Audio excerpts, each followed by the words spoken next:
Good evening and welcome to TalkSports, our weekly magazine program where we chat with the movers and shakers in sports, the sportsmen, sportswomen, as well as administrators, both past and present. Well, this week, our guest is a very familiar voice and face to sports and particularly global track and field.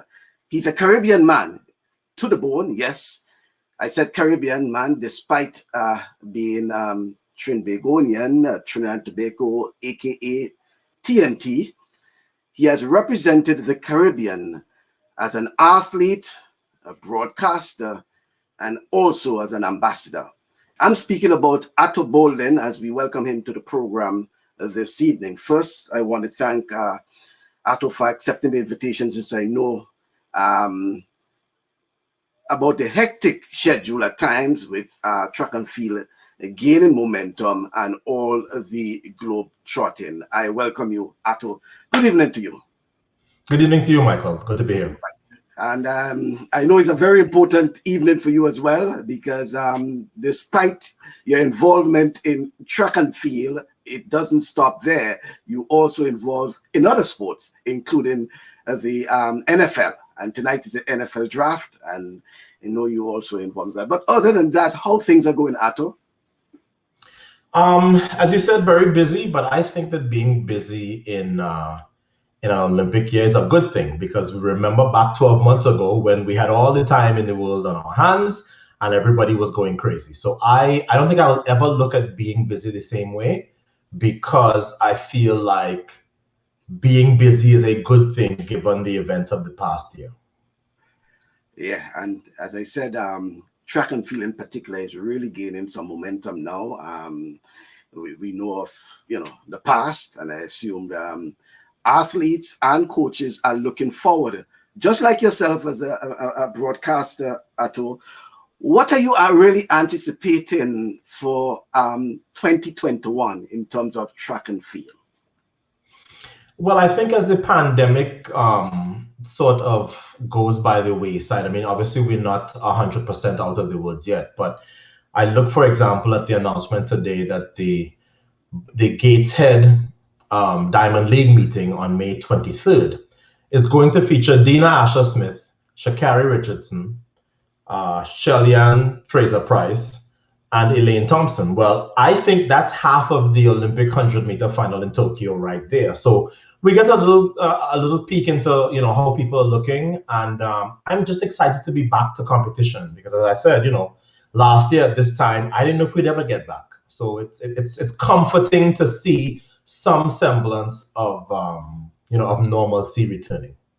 Okay, and I assume once all the athletes stay, no one pulls out, it should be very competitive, because sometimes we get those exciting lineup, and then 2-3 days before they pull out. But we understand track and field, and it could be for various reasons and factors. But interestingly enough, Ato, when it comes to global track and field, the Caribbean, all eyes always tend to focus on the Caribbean, looking for who are the hot shots, basically. And the Caribbean really has not shortchanged global athletics over the years, whether it's the sprints, the quarter miles, the relays, and even in the field events. Trinidad and Tobago, for example, Grenada in the field events, with Anderson Peters and Keishan Walcott of Trinidad and Tobago. The Caribbean has been able to hold its own. How satisfied are you, Ato, that coming out of the pandemic, that our athletes in the Caribbean are ready for global competition? Well, I think you've already seen some glimpses that some are probably more ready than others. Karani opened up very nicely. We've seen some surprises, I think, from Jamaica on the women's side, in terms of Natasha Morrison running a personal best just last week.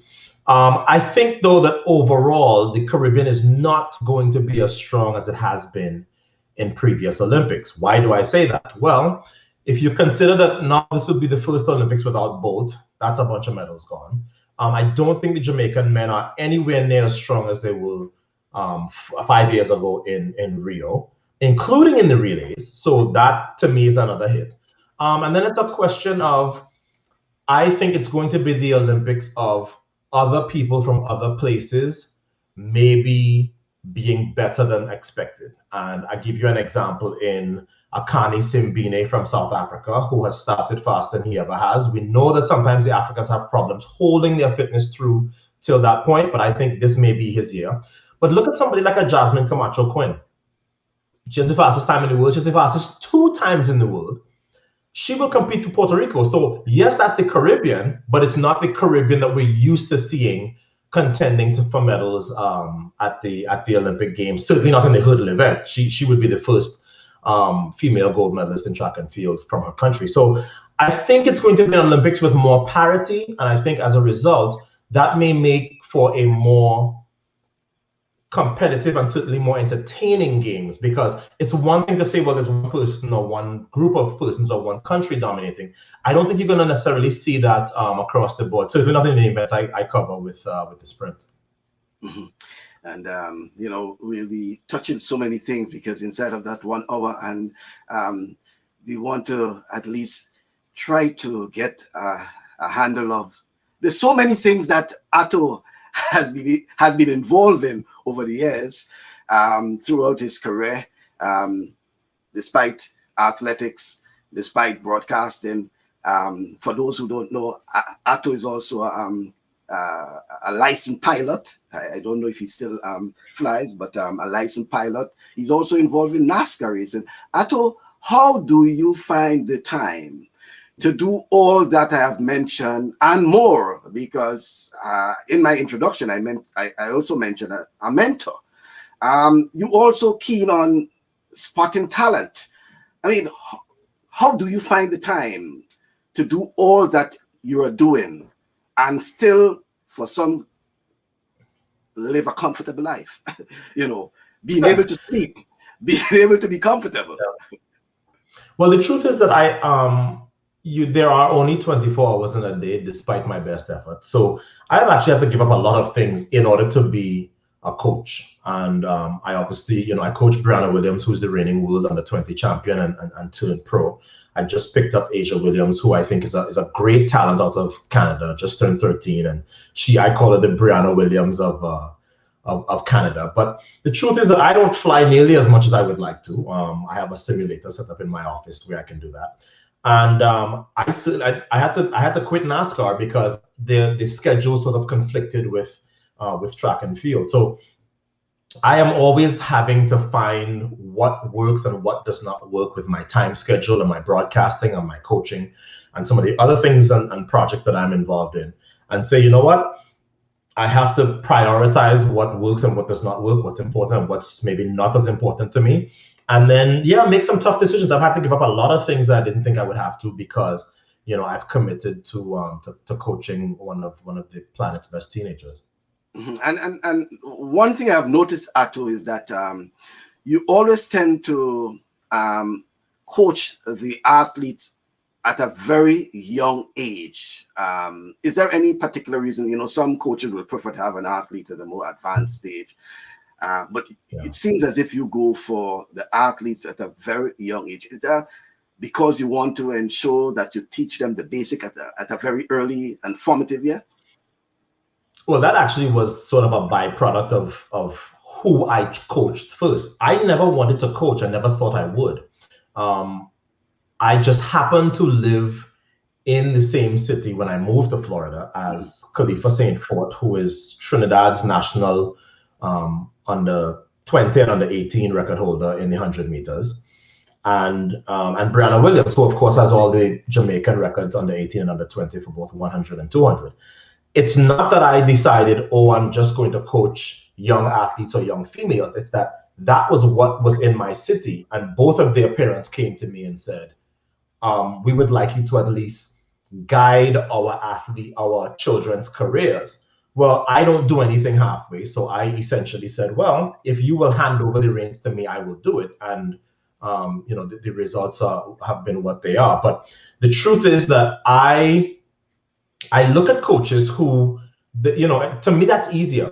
If you are a coach at a pro level and you are getting people who are already proven, they're already NCAA champions or world youth champions or whatever, that certainly takes some proficiency and all credit to them. But to me, to find somebody who is 12, 13, 14 years old and turn them into a world under 20 champion, to turn them into a Carifta Games medal, and then keep them going, which is what I am endeavoring to do with Brianna Williams. That is a different level of patience, and quite frankly, a different level of time, because I think that when you have young people, you have especially in this day and age, you have so many distractions out there that, by the time you are a good pro, chances are you have very good habits. And if you have those good habits, it's one less thing that the coach has to do. For me, dealing with teenagers, you have to almost break their bad habits and instill very good habits in them from a young age. Well said, because I recalled one of the parents basically had asked me this question, so I like how you answered. Well, the questions are coming in already. So someone, Edwin Sam, who's in New Jersey, what are your thoughts on the Olympics penalizing athletes for any form of protest? I think it's very hypocritical. This came in my mailbox this week, right? 1968, that would be Tommy Smith, who won the gold medal in the 200 meters in Mexico City. And I look at that, and if you look at Olympic commercials now, they're glad to use him. But back 53 years ago, they kicked him out of the games, because how dare you stand on that podium? You see what's over my shoulder here. How dare you stand on that podium and protest for the rights of your people back home? So it's like the Olympics has to decide what they want to be. On the one hand, they want to use that image and use it as, oh yeah, we were woke before woke was a thing, and we're all for this and we're all for that.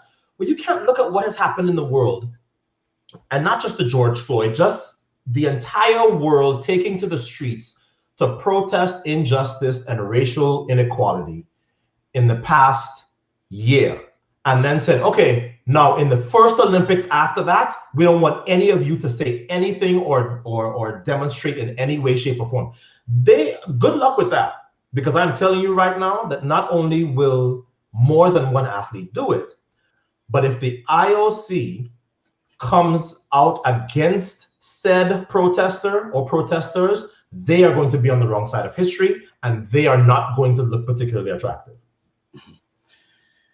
And with all said, Ato, let me get those, because I don't want to back up those questions. Ato was one of my favorite sprinters growing up. Ato had the best stats ever. If only the great Ato Boldon had to finish like the great Usain Bolt, there would have been a big debate on the world's fastest man. And Edwin comes back to say, agreed with your response. Yeah. Ato, track and field would be one of the sporting disciplines that may be affected to an extent in terms of participation. We're not sure how many athletes will agree to go to Tokyo. But despite that, once the Olympics on, I know Ato will be in Tokyo. What are your initial predictions regarding track and field athletics? Normally is the mainstay of the Olympic Games. Everyone wants to see the track and field action of the Olympics. So what are your predictions regarding athletics at Tokyo this summer? I am not sold that the stands will be completely empty. I know some people have said that.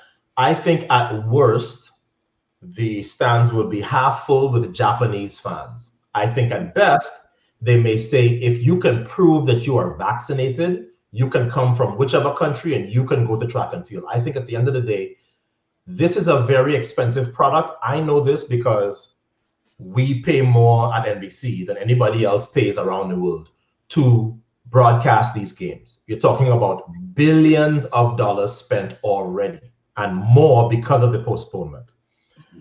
We are not going to want to put a product on the air that does not look like the Olympics. So I think there would be much pressure from the powers that be on our side to the powers that be on the Japanese side and the IOC side to say, listen, You cannot, there's no way that we can do a proper Olympics if you do not have people in the stands and some fans and some engagement. Otherwise, it just becomes, I don't know, an all-comers meet. So I am not convinced that we are going to see empty stands at these Olympics. I think that, I mean, I look around Florida, which was not doing well, quite frankly, for a long time vaccination-wise, and now just about everybody who wants to be is vaccinated. I don't see any reason why somebody who has been fully vaccinated from wherever they are in the world cannot come to Tokyo and not contribute to what seems to be a pretty bad situation there. So I think that there will be some hand-wringing and some negotiation. I do not expect there to be empty stands in Tokyo at all. Mm-hmm. Well, I didn't prepare to go into the archives right away in terms of memories, but Edwin is already unquestionably the best track and field analyst commentator. However, can you make it through the hour without Luis and Santa? And I guess as much as someone who follows you a lot, Ato. I'm thinking that Edwin means Sanya. Yeah, Sanya. Listen, I am part of a team, and yes, I have done meets where it's just me. I have done meets where I have 5-6 different people in the booth, and the truth is that I like to do the events that I am best at. I will be doing the 800s this year, both men and women. That's exciting for me because I get to cover a Ting Mo, who is the teenage sensation who is running 157. Yeah. But I also get to cover Donovan Brazier, who is a young phenom who is also the world champion. I have had to really get better because the 800 is not something I've ever called consistently. But I know very well my best commentary usually comes in the 100, the 200, and the relays, because those are my events. I know them like the back of my hand, and I've been covering them for 17 years. So I am glad to have, to be able to look to my left and my right. If you notice, if you watch me on NBC, when there's a 400 going on, I say very little. That's Sanya's event. She ran it, Olympic champion in it. She's a world champion in it. I take a backseat and I go, Sanya, you tell people what they need to know about the intricacies of the 400. So to me, I'm very grateful for the compliment, but it does I think work better when everybody is doing the job that they do best. That to me is what makes a great team. Mm-hmm. All right, so we have some more questions, but just to let you know that Ato is probably the only global track and field analyst currently that would have worked or made contributions to not just NBC and NBC Olympics, but also CBS, ESPN, BBC, and I probably can go on and on. He's probably the only one.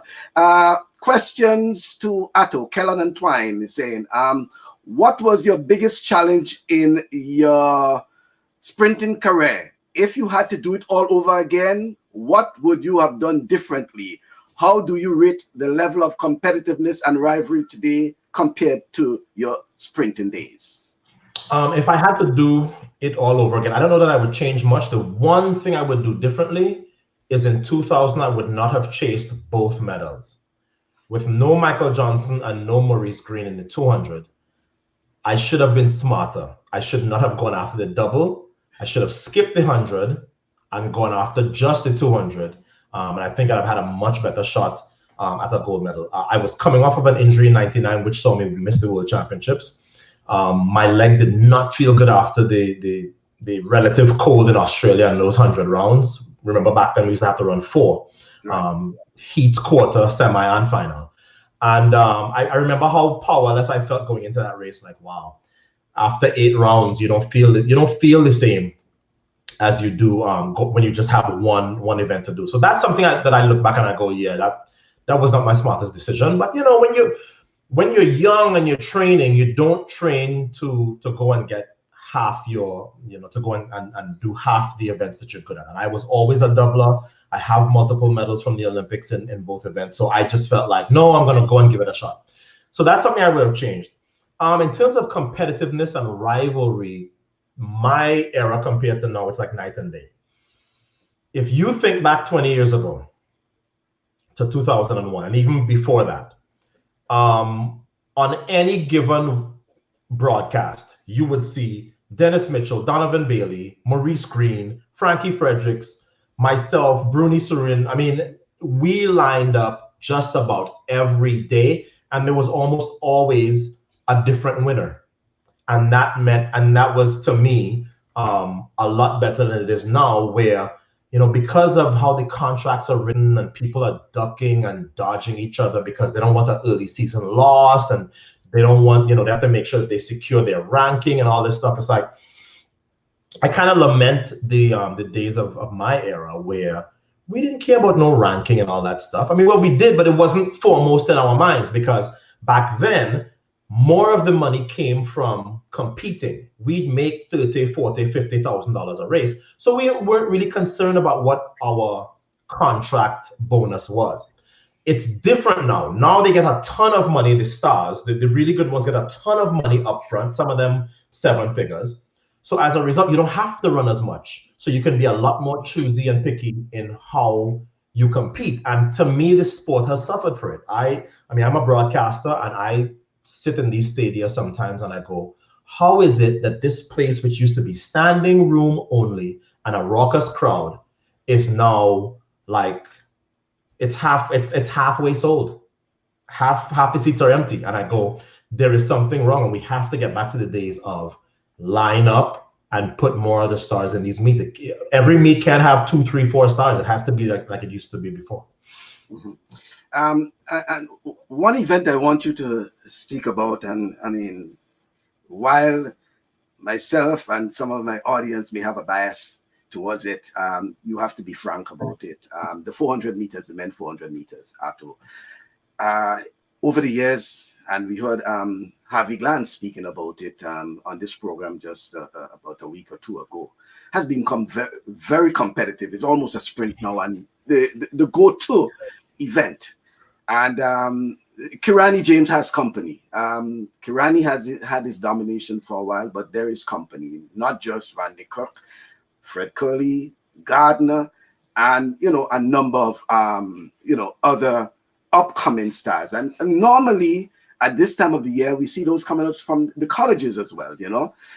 So Ato, in your honest opinion, what do you think about the 400 meters, especially in the context of all these, and bearing in mind the pandemic and who may have been affected, the training, whatever intelligence you may have had?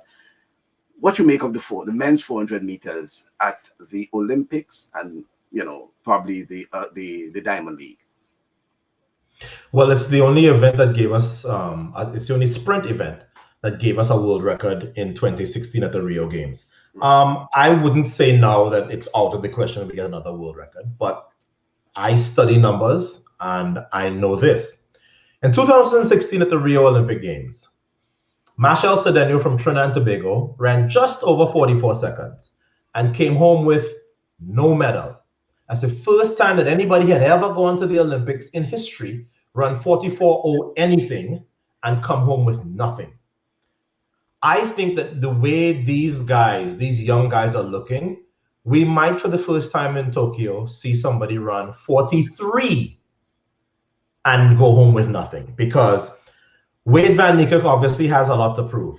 Michael Norman is very frustrated at not being able to have a full season over the last couple of years, including in 2019 when he was unable to advance to the final. Gardner is looking for his respect because he feels like people are not taking him as seriously as they should. He's run as fast as Michael Norman. He runs good 200. He runs good 100, just like all the other guys. Curly always runs with a chip on his shoulder, and that's before we start to talk about Grenada's own Kirani James. So there are so many guys who are capable of being on that podium. There are so many guys who already, their body knows what 43 feels like, that I don't think that you can not be excited about what is possible in Tokyo, because you, like I said, you may run 43.9 or 8 and be off of the podium, and that's never happened before. So that to me is exciting, and I think that the 400 promises to be one of the best events in the entire Olympics, as it was in 2016. Yeah, I know. It's and at the same time, Shannon Miller still commanding the female, the female field. Shawnee's not running the 400. She's not running the 400. She wouldn't run the 400. She's not Shawnee running. Shawnee has already definitively. I mean, obviously she can change her mind. She runs for the Bahamas. It's not like she has to worry about making the team. But I kind of follow her logic. She said even before the postponement of the games last year, she said, I have the Olympic title in the 400 already. I am going to go for the title I don't have, which is the 200. The schedule is not favorable for her to do the 2 and the 4. So, excuse me. I understand why her and her coach said 200 it is. Go for the title you don't have. I think what she'll do is she'll circle back next year. She hasn't so much as gotten a world championship medal other than 2019 when she got silver. Remember in 2017 she was off the podium. So I think she's going to look and say, let me go and get this other. Olympics obviously are more valuable. Olympic gold medals are more valuable than world championship gold medals because you can get world medals every 2 years. And in this case, you can get it back-to-back years because remember we have a Worlds next year in 2022 and then a Worlds right after, some 12 months later. So I think what she's going to do is she's going to run the 200 in Tokyo, which to me creates an amazing matchup because I see that final with her, Dina Asher-Smith, 21.8, and Sha'Carri Richardson, who I think is going to run well under 22 this year. So the fact that she's leaving the 400 is still exciting to me, but I think that what Shawnee will do is Olympics this year and Worlds, Olympics in the 200 this year and Worlds in the 4 in 2022 and 2023. Okay. Talking about Worlds, Ato, I think you would have seen the track in Oregon. Yeah. And from the initial feedback, very impressive.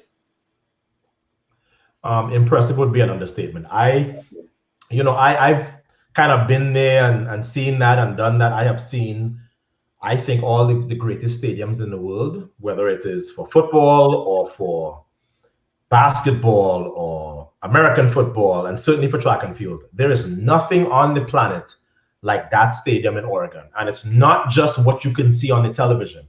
Underneath that stadium, in the bowels of that stadium, is the most state-of-the-art facility that there's ever been. Words don't do it justice, so I won't try, but it's the $270 million reportedly that's been spent on it was well spent because that is going to be, I know that it's sort of a tribute to his alma mater by Phil Knight, the guy who co-founded Nike. It is the most amazing thing I've ever seen. It is a mecca for track and field. Question to you, Rudy and Sylvan, Toronto, Canada. What is your point of view on good athletes going on scholarships or going professional? I think every situation is different. I tend to be in the middle. The one side of things are people who say, oh yeah, anybody who's a junior that runs 2-3 good races should go professional. The other side of things is people who say that no matter what, the proper route is to go to an NCAA institution and and get the so-called college experience and all of that. And I disagree with both of those extremes. I think it's somewhere in the middle where each individual is different. The support staff around the person is different, because you can't look at Allyson Felix and say, oh yeah, she should have gone to an NCAA school for a couple of years. No, she was ready out of high school.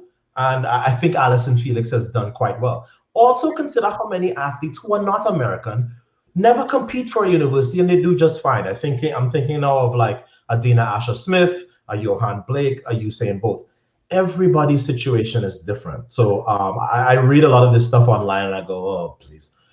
There's a bunch of armchair experts who think that they know this and they know that. Every individual is different. And there are some who will turn pro and fail. And there are some who will go to university for 4 years and come out and be shadows of their former selves because the school has drained them of everything, of anything that they had potentially to be a professional. In fact, I point to the fact that most American household names in track and field left their university early.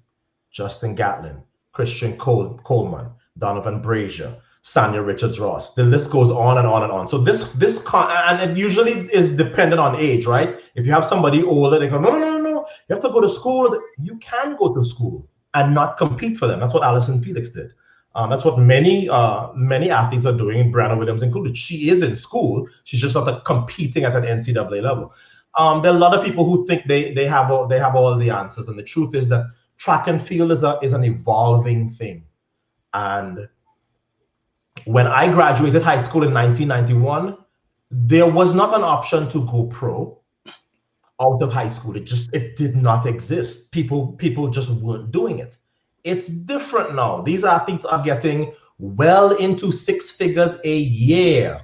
You heard me? 6 figures a year to come out of high school and turn pro. So it's hard for somebody to sit down at their keyboard and tell a young black boy or a young black girl that somehow, no, turn down that $700,000 a year because, you should go and have the college experience. I am too progressive a black man to be encouraging young people to turn down that kind of money.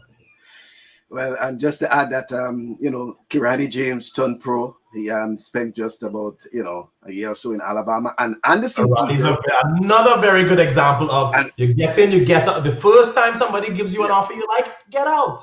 And Anderson Peters also left Mississippi and just graduated, and he's already a pro. Right. Yeah. So well said. Ato, you actually started as a soccer, as they will say. You started playing football, and in fact, right here in New York. Why you made that switch? From football to track and field. I was very good at football, but I don't think I was like my friend Dwight York. I don't think I was like my friend Sterling John. Those guys were exceptional. Dwight York played at one point you can make a case for Dwight York being the best striker in the world. I was very good. I was not great. And I think that track and field gave me the opportunity to be great. It was pitched to me by the guy who discovered me that, hey, how would you like to be in a sport where you control the outcome? And at the time, my 16-year-old brain, that resonated with me. And in 2 years, I was in the Olympic Games. In 2 years, I was world junior champion in 2 events, and that had never been done before. In 2 years, I was, in 3 years, I was in the world championships. And 5 years later, I was my country's first world championship medalist. So it happened very quickly for me, but I don't look back and go, oh, yeah, well, I could have been, but that's not how I live my life. I did very well while I could in soccer and football. And then when something else came, I think I did pretty well in track and field. So no regrets. But what got me off of the path with soccer and onto the track is that I wanted to be in control of everything. I wanted, and football has such subjectivity to it. I like the fact that, look, you can say what you want about athlete X, Y, Z. If he or she stops the clock in that time, your opinion doesn't matter. You see, football is a little different. Well, I don't know if I like him as a winger. I don't like him I don't like him as a defender. I don't like this. I don't like that. He's weak. There's so much subjectivity that I didn't like that aspect of soccer at all. So I liked being able to have my time be my credential as opposed to somebody's opinion of me. Mm-hmm. Ato, we have seen Kim Collins competing and being competitive at so much an advanced age. We are seeing now the likes of Justin Gatlin. Mm-hmm. What do you think is solely responsible for these guys, even at these advanced age, being competitive and not just being competitive, but being right there among, the young competitors, even probably at the age of 40? For Kim and for Justin, it's two different things that I think have kept them competitive late.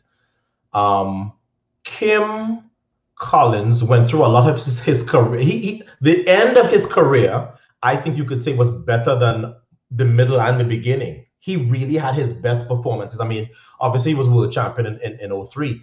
But after that, he got a level of consistency. I think he got a lot more serious about his training because he sort of saw the end coming.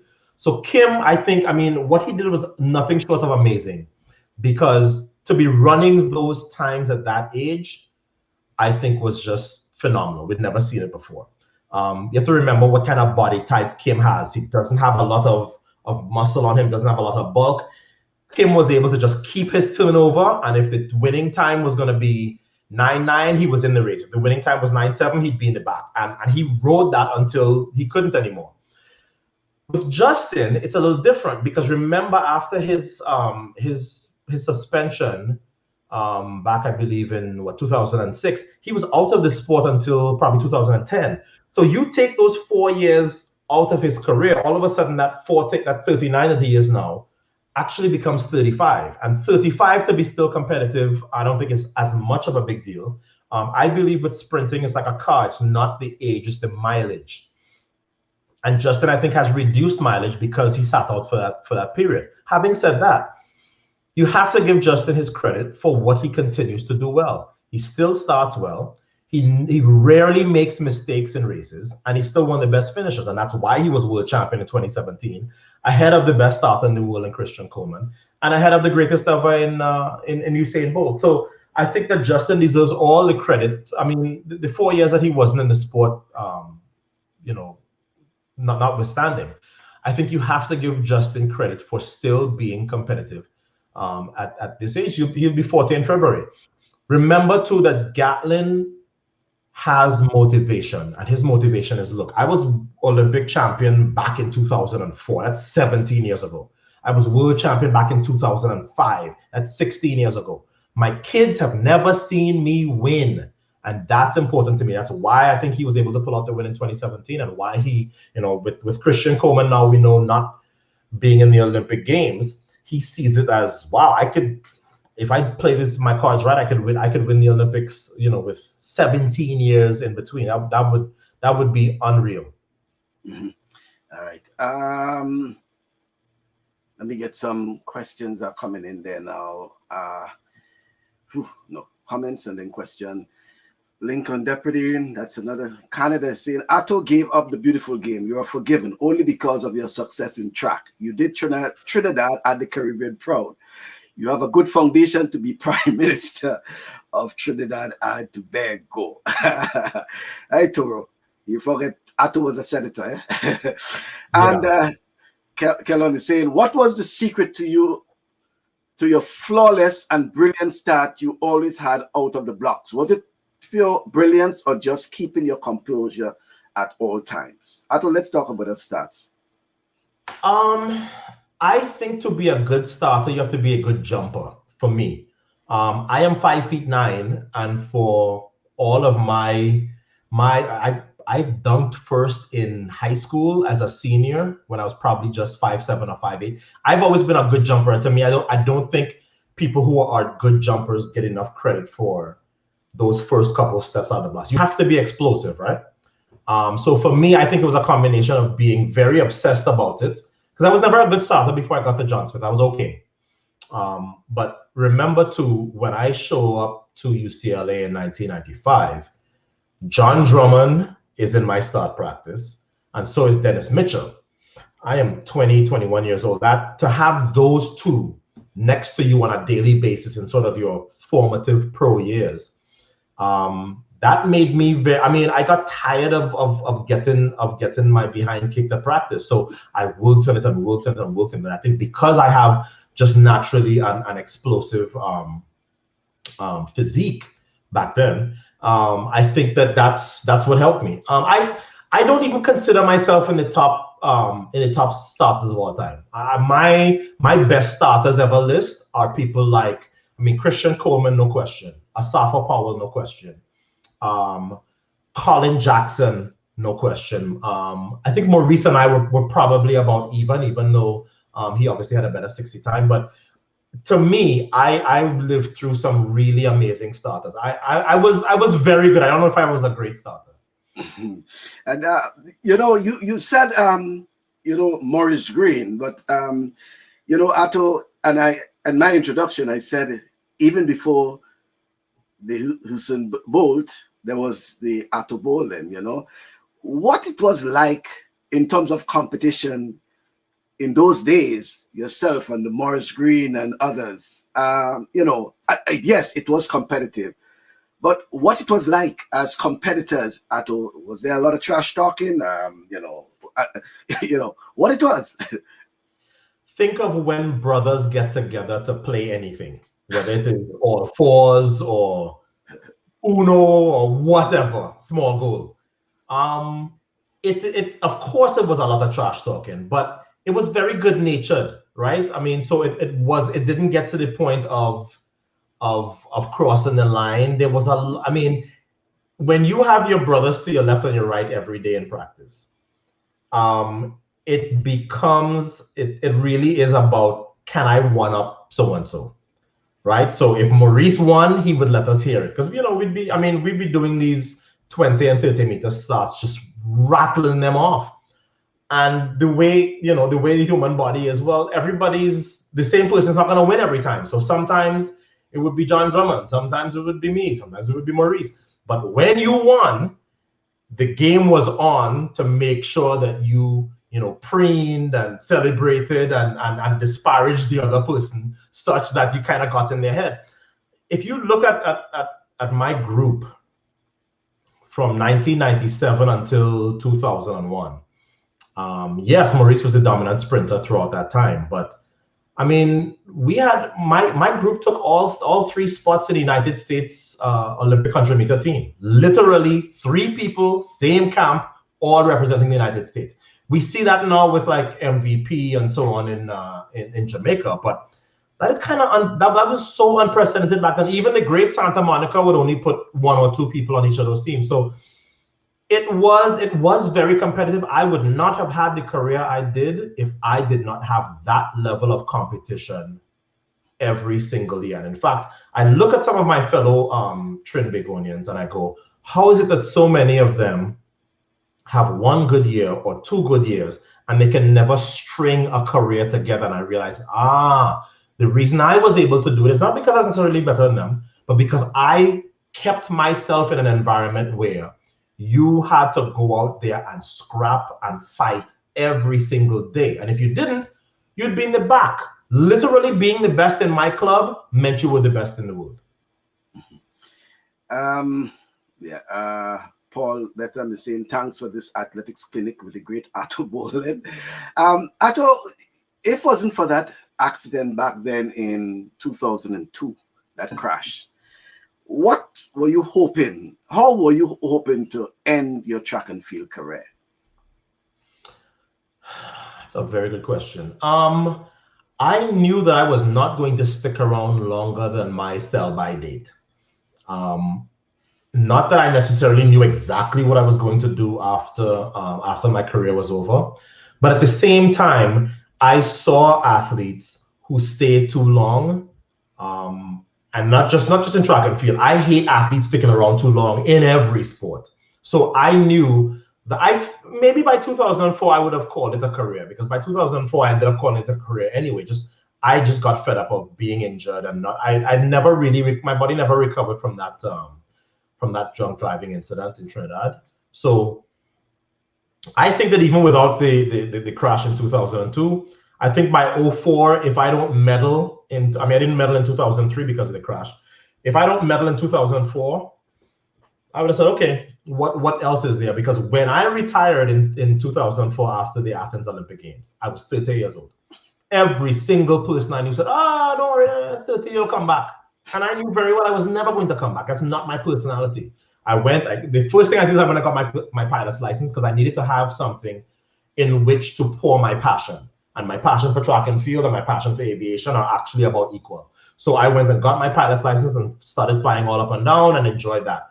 And then I looked around and I started broadcasting. I retired in 04. By 05, I was on CBS, and by 07, I was on NBC. I've been on NBC now 17 seasons. So I had to find something in which to direct my attention, because track and field had been my entire life, and now I knew track and field was gone. What was I coming back for? I had a right side of my body that would not cooperate. I went from almost never being injured to being injured constantly. And I said, look, I have 4 Olympic medals. I was my country's first world champion. And remember, when I left, Darrell Brown is on his way up. Richard Thompson's on his way up. Mark Burns is there. So I could already see that, you know, track and field for my country was in, and ASAFA. So track and field for not just my country, track and field for my region was going to be in very good hands. So I had my time, and, you know, time for me to exit stage left. Well, yeah. The question to you now is that, who do you see as, and I don't want to say the next Usain Bolt, but Bolt had carried the Caribbean for the better part of a decade or so in terms of global attention. Do you see anyone right now in the Caribbean who can follow that feat? Who before Bolt from the Caribbean had that level of success, attention, persona, dominance? You could say Marlene, but Marlene didn't win as often as Bolt. We've obviously had phenomenal athletes from the Caribbean. I mean, on the women's side, Shirley-Ann Fraser-Price is almost Bolt's equal. But the combination of the domination, the winning, and the personality, I think everybody who opens their mouth to say so-and-so is going to be the next Usain Bolt, it's not going to happen. Not in my lifetime. I would be very surprised to see it, because you're going to have athletes who are good. You're going to have athletes who may dominate. But the combination of being good, dominating, and having that personality, that happens once in a generation, if you're lucky. You know, so I disagree, and I kind of roll my eyes when people say, oh, this one is going to be the next Usain Bolt. Think of that. It's almost, I am old enough to remember when everybody was going to be the next Michael Jordan, right? Vince Carter was going to be the next Michael Jordan. Harold Miner was going to be the next Michael Jordan. Anthony Hardaway was going to be the next Michael Jordan. How'd that turn out? None of them were Michael Jordan. Kobe probably came close. LeBron is sort of a different kind of player, but nobody had the combination, personality, winning, and dominance. It does not happen that often. And I think in track and field, it's even more rare. Look, Jamaica will do well in the men's 100 and 200 to have one finalist in Tokyo. You can quote me on that on this day. So this whole thing of finding the next Bolt, how about, like, let's focus on Jamaica finding one person to give any semblance of respectability to that men's sprint core again, because so far you look at the times and it's like Jamaica is not. I don't think the Jamaican men are necessarily going to be a factor in Tokyo. Who's gonna suddenly show up? You're gonna, to me, and this is what we do in Trinidad too. We start looking in the rearview mirror to figure out what's going to be in front of you. They're like, oh, well, Blake will figure it out. He might, but how has Blake's medal count looked for the last 5 years? When was Johan Blake's last medal? You know when it was? 2012. That's almost 10 years ago. So I am a lot more concerned about other Caribbean countries, even Jamaica, finding the next one to be competitive, as opposed to finding the next Bolt. That is two completely different missions.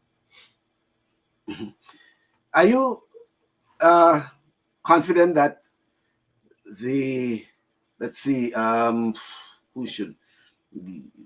Asafa. Yeah, let's talk about Asafa. Are you confident that Asafa, I know he's really trying to get that century.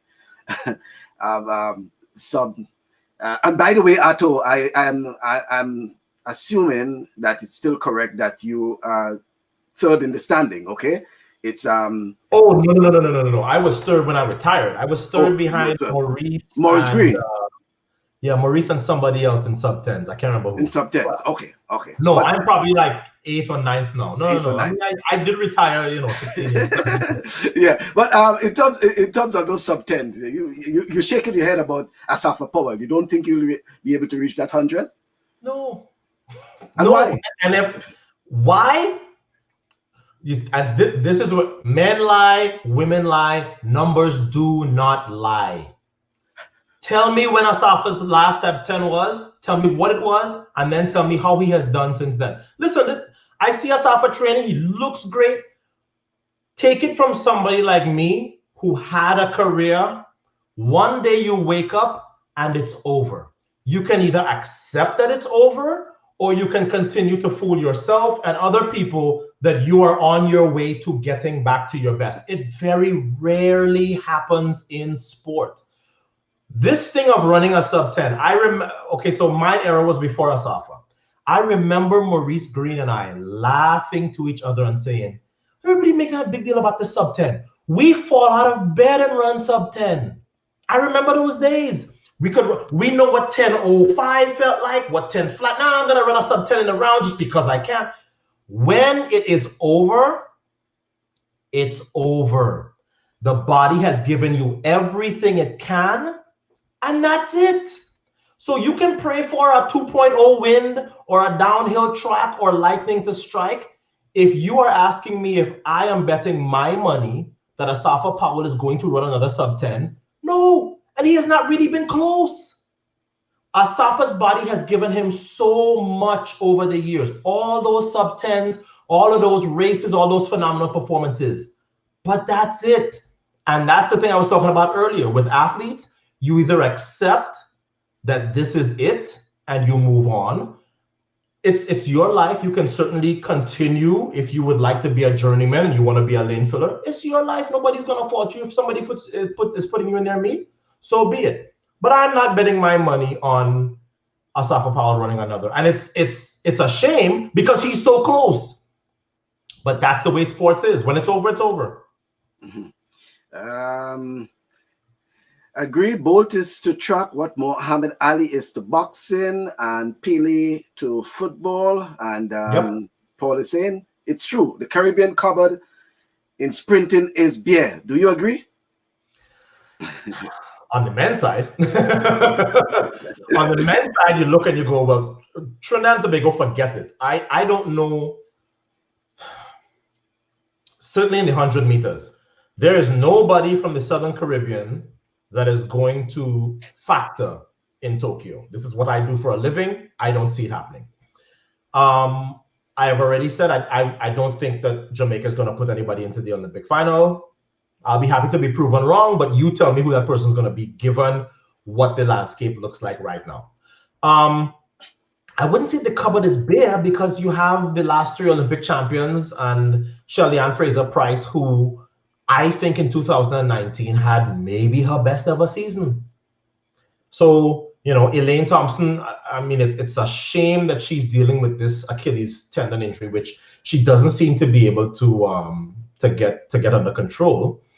But I think you sort of leave out the possibility that somebody sort of bubbling under could also step up. So I wouldn't say the Caribbean cupboard for sprinting is bare. Not on the women's side. On the men's side, it's not quite as good. Obviously, we have Karania, we have a few others, but no, it's not going to be as good as it has been for the last 10 years. I think that's a safer statement.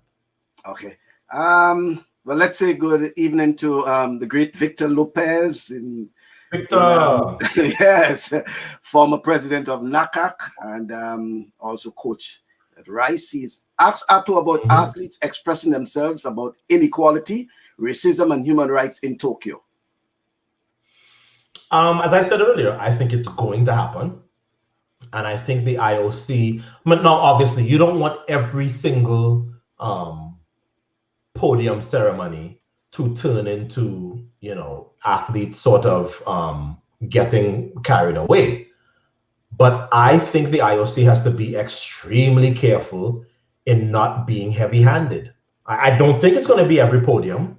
I think there will be some, and I think the IOC will do well to just as long as it is not. And you know, I interviewed John Carlos about this, and I thought he made a very good point, because somebody, when I was interviewing him, asked during the conversation, they said, what advice would he give to somebody who is planning to protest in Tokyo? And he said, don't just go up there and do it. Think about what you're really trying to accomplish, and make sure that when you do it with class and some reverence. And I thought that was very, very important, because you don't want to go up there and like pull your shirt off or do something crazy. You want to make it such that you don't lose the message because of how the messenger acted. So to answer Victor's question, I think that no matter what they say, it's going to happen. And also that they would do very well to just be very careful in how they respond when that does happen, because they don't want to look. The IOC is not exactly the most popular sporting organization on the planet right now. People are not lining up the way they used to host the Olympic Games. The revenue is not what it used to be. They just need to make sure that they are on the right side of history, as I said. Mm-hmm. Ato, let's just shift. I know the time is winding down, but the issue has to do with broadcasting. And, you know, Trinidad and Tobago, with all respect, they have produced some of our top sports broadcasters, whether it's track and field, whether it's cricket, whether it's football. We have Shaka Hislop, for example. We have yourself carrying the weight of the Caribbean, mainly in track and field. And then in cricket, we have the Ian Bishop and, Fazil Mohammed. I mean, it's a host of those guys. Yeah. What advice, and I don't know if it's something special in the water in Trinidad and Tobago, but what advice would you give to those Caribbean young men and women who may have an interest in sports broadcasting? It doesn't have to be just track and field.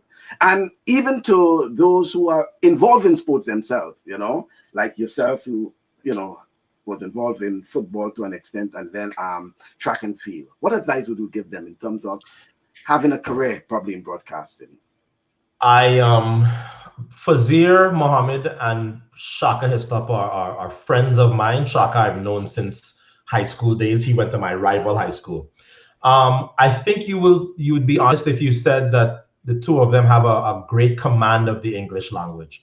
I like to point out that Shaka is more pundit than broadcast. It's not the same job within the sport. In other words, I have to call live events as they happen. Shaka is more of a studio pundit. which also takes great chops. I think that having command of the English language is certainly one thing, but the other thing is you have to not only have a passion for the event that you cover, you have to know it intricately and intimately. If I walked into an audition for NBC, you could pick anybody in track and field, and I could go on for several minutes about who this person is, what their skills are, what maybe their deficiencies are. I know my sport because I loved it even before I participated in it.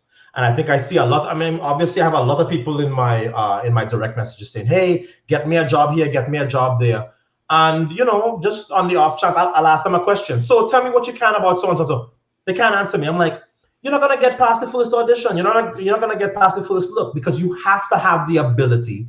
You have to have an intricate knowledge of what you are covering. Shaka Hislop knows football the way he knows the back of his hand. Fazir Mohammed loves cricket in a way that I don't think anybody else in Trinidad does. So people think that, well, I look good and I'd look good on TV. And it's like, yeah, so what? There'll be 100 other people that can do that. What else can you bring to the table? Can you bring knowledge that the average person typing something on Facebook does not have? Because that's the kind of things that's going to separate you from everybody else. Mm-hmm. I know we're running out of time. Quickly, Toro is saying, Bascom show some respect to the old-time Trini broadcasters like Rafi Knowles and Andy Gantum. And just one final question we want to push in there from Edwin Sam. Do you agree with the Caster Semenya decision? I have gone back and forth with the Caster Semenya situation. I think when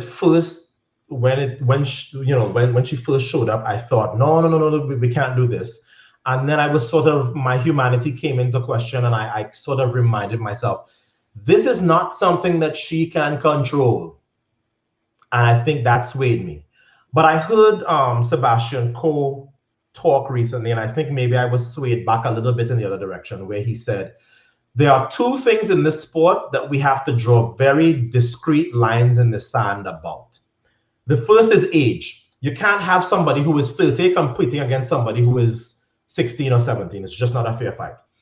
And I think that the science, while it has been debated, I tend to agree with some of the studies that have been done that say that, look, it's not a fair fight to have some of these athletes competing with the females, because I think that there is an inherent advantage. And no, it's not like Michael Phelps' feet or anything like that.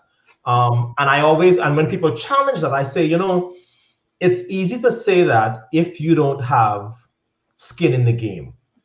Think of how you would feel if it was your daughter who was second or third best in the world. And this is somebody who is unbeatable when she runs, and you can do nothing about it. But I don't think there's any easy or safe answer on the Semenya situation. To me, she's had a chance to be Olympic and world champion, and that's fine. And now if the authorities say we think we've had a change of heart, then we have to live with it. There's no easy answer to that situation, though. Okay. And finally, Mr. B, you need to get him back before the Olympics. Yes, that's why we try to get him as early as possible, because we know the closer it gets to the Olympics, Ato will be globetrotting. So, we hope he will be able to join us. But thank you very much, Ato, for being part of our program. I know you have to go off to view your NFL draft. Yeah, I've recorded the first hour of the draft, so hopefully some of my clients have been picked. Any horses in the any horses in the race? Well, I don't know. This is not. It's not a year like back in the day when I used to have Patrick Peterson when I think number 5 or number 6 overall. I don't know. It's that kind of year where I'm going to have an early first round pick. But you never know. Late in the first round, I may have some surprises. So I'm looking forward to following the draft tonight. Okay then. Thank you very much, Ato. Thank you, Michael. Good to be with you. Okay then. Thanks. Okay, folks, Ato Boldon live from Florida, and no doubt he's rushing off because he's also does his own training for the NFL draft. So he has a number of clients who are, in the draft, and he's looking to see where they're being drafted. But I want to thank you for being part of the program today. I am not in Florida. Ato was in Florida, and I'm in Brooklyn, But do join us on Saturday, because the Saturday Sports Special will be special. It will be an open program where we'll be speaking about speaking particularly about sports administration in the Caribbean. You have the opportunity to be part of the program. It's an open discussion, so we'll be able to discuss for the 2 hours anything regarding sports, but we want to center in a lot on sports administration. What are some of your views? What do you think you can add, to the discussion about sports administration, not just in Grenada, but we see in the Caribbean, because Grenada is not the only island that is being affected with the issue of maladministration when it comes to sports, to some extent, I should say. As we see, football was once, we had the issue with football, we had the issue with netball. Now we see with boxing, but the whole issue of sports administration, we want to hear your views.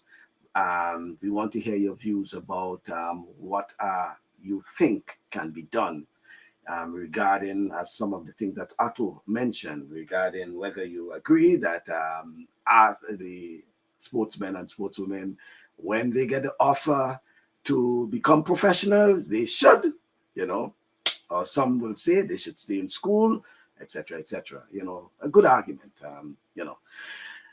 Yeah.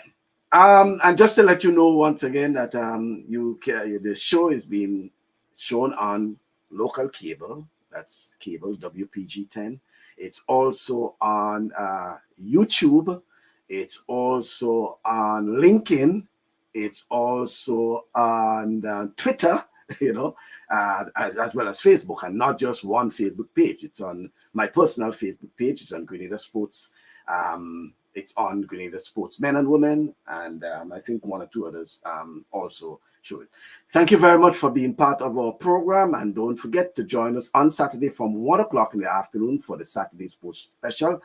I'm Michael Bascom. Have a pleasant evening.